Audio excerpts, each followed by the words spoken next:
All right, everybody, welcome back. Thank you for being back right in time. Please find your seats. Thank you. Okay, there's a slight change in the program as well. We will change the topic of the next talk. Isabel has agreed to swap the talk with Brian, and it's a good opportunity after Mike's presentation.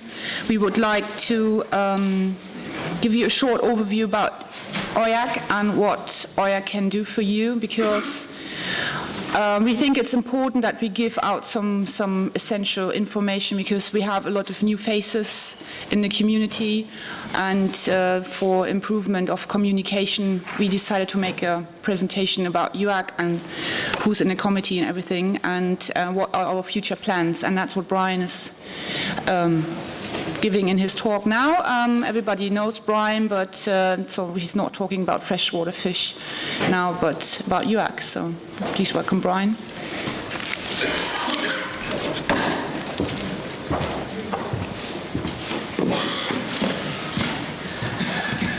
Thank you, Nicole. Yeah, as Nicole said, normally I'm up here babbling about killifish, but this year something different. Yeah, it was discussed at the committee meeting in June in Boulogne whether or not we should try and pull together a presentation about our organization. As Nicole said, there's lots of new faces, and even some of the people that have been with us for a number of years maybe don't fully understand what EUAC is about and what its accomplishments are. So I was volunteered to give this presentation, and I hope I do it justice. My overview today, I'm going to give a very brief history of EUAC, the structure of the organization, introduce the committee, and talk about who our members are. Briefly go through our mission and goals as an organization, and that includes our code of ethics. Talk about some of our activities and achievements to date, as well as the affiliations that we have outside of our organization, and then just very briefly talk about what we should maybe be doing in the next 40 years, and hopefully that will generate some open discussion amongst you during the breaks. So a very brief history. Mike touched on this in his presentation just before the break. In Basel Zoo in 1972, a small group of aquarium curators got together, and they decided that it was a good idea to do that and to discuss the trends and issues that they were having, and share ideas and common problems. And so that was the birth of the EUAC. There was 10 founding members from 3 European countries, Germany, Switzerland, and Belgium. And in 1974, they formally created the membership categories that we have today, which I'll go through in a minute. They decided that meetings should be every other year, but that was quickly changed when they realized there was lots of new developments in the aquarium industry in Europe, so they became annual meetings. And in 1998, it was agreed that Monaco would host the 5th International Aquarium Congress in the year 2000. That was 40 years after the first Congress in 1960, which was also held there. In 1998, also the official code of ethics was adopted, and our organization was registered under Catalan law as a professional organization. At that time, the first committee was formed as well. So the structure, I mentioned we're a registered professional organization. It's a personal membership with various categories of membership, so it's not institutional, although members do need to have the support of their institution in most cases. There's an executive board and a committee. We have a constitution that includes a mission and a code of ethics. I'm going to introduce the committee. Our president, for those of you who don't know, is Nadia Une. Is she in here? Where is she? There she is, walking in now. Nadia is operations director at Musea Oceanographic de Monaco. She's been president of the EUAC since 2004, and she previously also acted as our secretary. Nadia, as president, has many responsibilities and a lot of stress that go along with that, I'm sure. She's the primary representative of our organization, and she's responsible for all of the external relations and the coordination of all of our activities. And she's also responsible for calling and chairing our committee and annual meetings. Our Secretary General is Philippe, who's there? Raise your hand. Okay. He's curator of aquarium, reptiles, and marine mammals in Zoo Antwerpen in Belgium. He also has a tremendous amount of responsibility. He's probably familiar to you from the emails that you get from him, and that's one of his main roles, is communication and correspondence with members.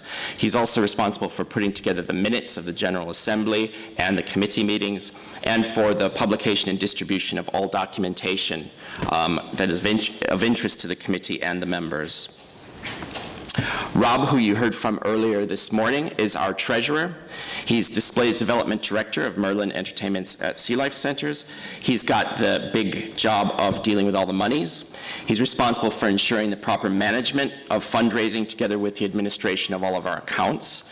He has to comply with legal and financial obligations of our organization, and he has to produce an annual report of the accounts, which you'll hear at the General Assembly meeting tomorrow in Copenhagen.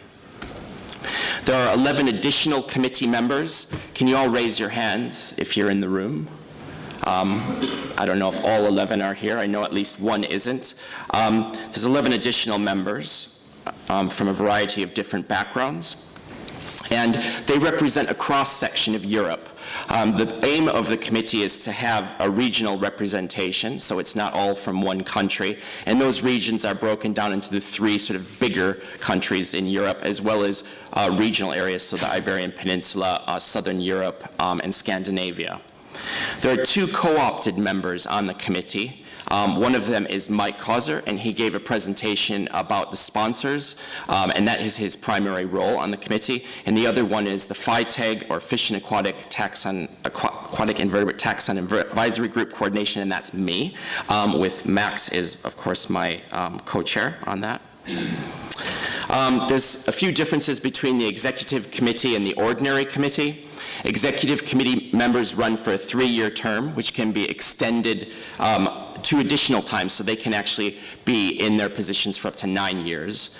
They're voted on at the General Assembly meetings by all permanent members. And the voting is generally meant to be on alternate years in order to allow continuity on the committee. But we're going to have a discussion at the AGM about that, because sometimes it always doesn't work that way for a variety of reasons. The ordinary committee members have a 2-year term, and that can also be extended or re-elected for 2 additional times, so they can sit on the committee for up to 6 years. They can remain on the committee if they're then elected to another role within the executive committee, and they're usually proposed by the outgoing regional representative to the executive committee, and that's in order to ensure that there's a continued cross-section in the committee of the region, and also of the different types of aquariums that we represent. There are nomination procedures for committee members.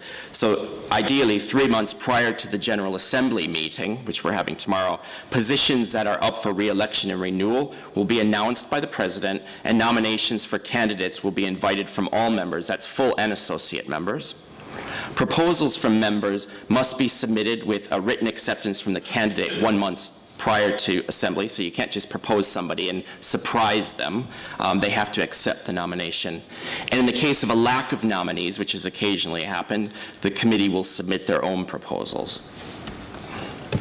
The voting procedures, there's a whole host of these in the Constitution, and I just wanted to bring off a couple of the key points. Committee members shall be elected from a pool of both full and associate members, so you can be an associate member and still be on the committee. The President will ensure that membership is properly represented geographically, technically, etc., and that the needs of the committee are properly cared for. The President will present all candidates who have been nominated for election, and members will be issued with ballot papers and asked to submit their vote by secret ballot. That's to keep it fair and to avoid any pressures. And then an ad hoc committee will be formed, selected by the members, who will count the votes and assist the President in announcing the result. So who are our members? We have 128, give or take, members at the moment. 76 of those are full members. 18 are associate members, 17 honorary members, 17 supporting members. I'm not sure how many guest members, that's a new category, and 12 people that are candidate members. To explain the different categories, full members should be aquarium curators from a European institution. There's usually only one allowed per institution, and they should have at least 5 years of experience in the aquarium field, and they should have the full support of their institution, and that includes being able to attend this meeting. Associate members are associated to a European aquarium, either scientifically or otherwise, for at least 4 years, and include those non-aquarium European members from America and Asia. And they should have skills or knowledge that are directly supporting our interests. Mike spoke about all of our sponsors and gave a nice presentation of who they all are. There's another list at the bottom there of who the main sponsors are. They're commercial enterprises directly or peripherally involved in the aquarium world, and they're able to support our organization with specific experience in the aquarium field, and they have an association with one or more members. Their membership must be proposed to the committee and then is approved by vote. Honorary members are either full or associate members who have retired, and they are allowed to continue to participate in meetings because obviously they have a vast wealth of experience. And guest members is a relatively new category, and that's for international colleagues who are associated with us that would like to attend one of the meetings as a guest. It may be a one-off experience. They may come more than once. And of course, candidate members, there may be some of you in the audience now who are being proposed as either a full or associate member, and it's usually a 2-year period where you're entitled to give a presentation about yourself, your skills, and your institution, and then it's voted on at the General Assembly. So our mission, how many of you knew that we had a mission? How many of you know what the mission of EUAC is? Okay, well, it's on the website, so I encourage you all to look at it. But it is to actively promote professional improvement between specialists in the public aquarium field. There are a couple of different key goals, 6 of them, and the first one is to provide the best possible environment for all of our living creatures, to establish sustainable populations through managed breeding programs, to increase public awareness and provide education, to stimulate applied research and establish research collaboration, and to care for the conservation of biodiversity. We have a code of ethics. There's 9 key points in the code of ethics, but I haven't listed them all, but I just wanted to bring 4 guiding principles under our ethics that I thought were quite important and good to refresh our memories of. And that's, 1, that the aquarium shall always act in strict accordance with the laws and regulations, so that's European and international laws. The aquarium should not exhibit in its collections animals which are known cannot be kept for a reasonable length of time. The aquarium will contribute to a free and open flow of information without restriction and give members free and open access to their premises. So we're all invading sea life later on behind the scenes.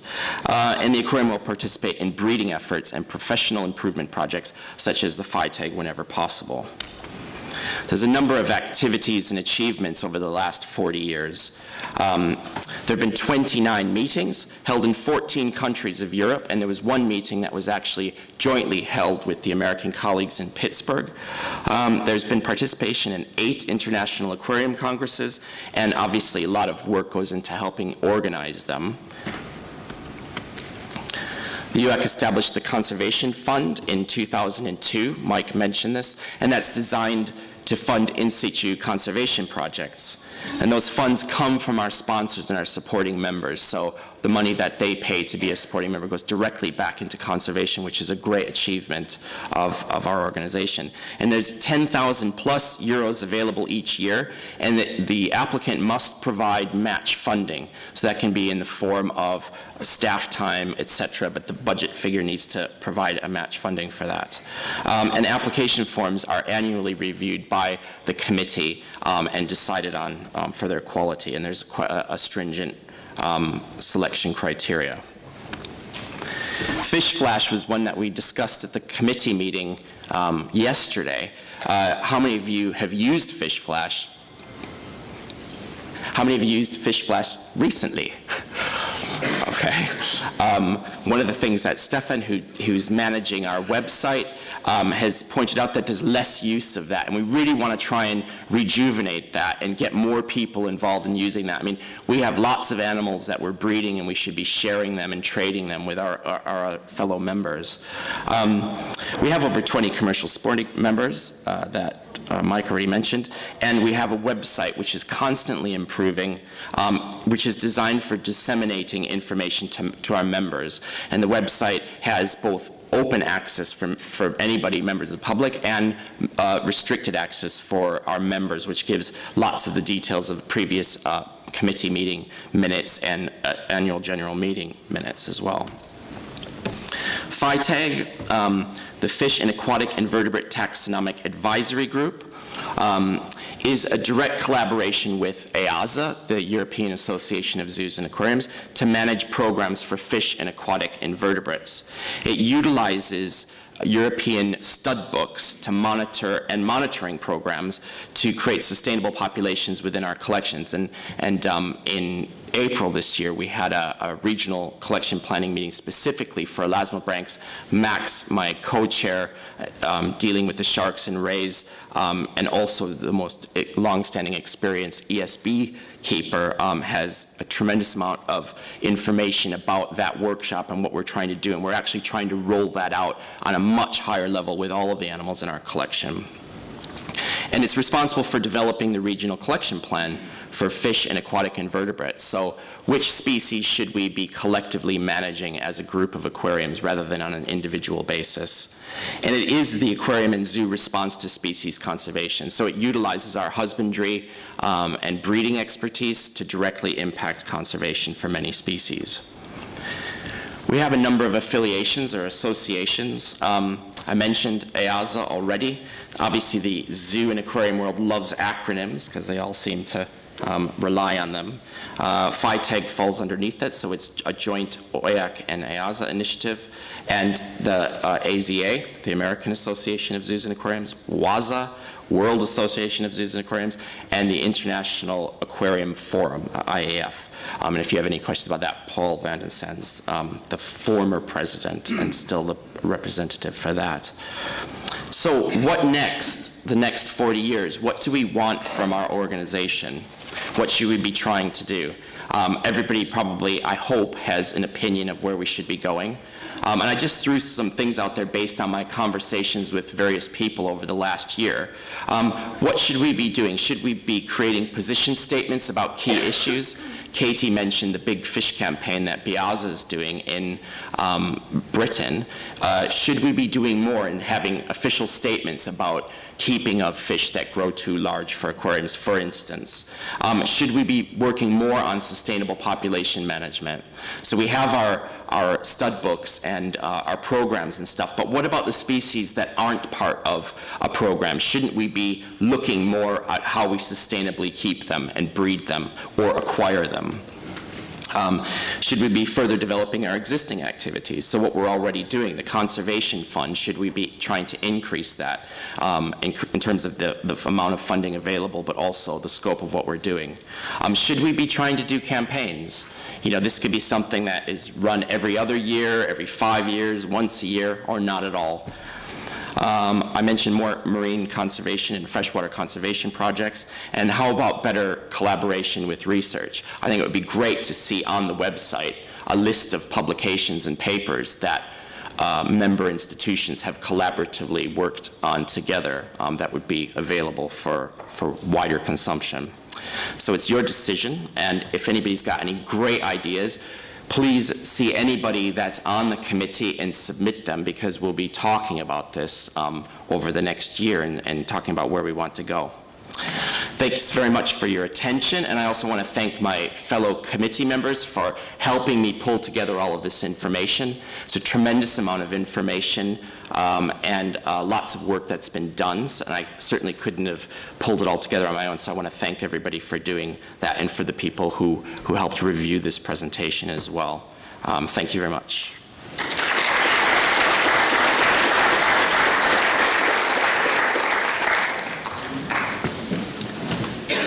Thank you, Brian. Are there any questions now, or do you need some time to settle? So that's why we decided to put it a little bit in front, so you have some time to think about it and then address us, or Brian, or any other committee members and questions. And General Assembly is supposed to be tomorrow, so there will be more points being discussed there. So yeah, I hope you found it useful and interesting, and yeah, thank you.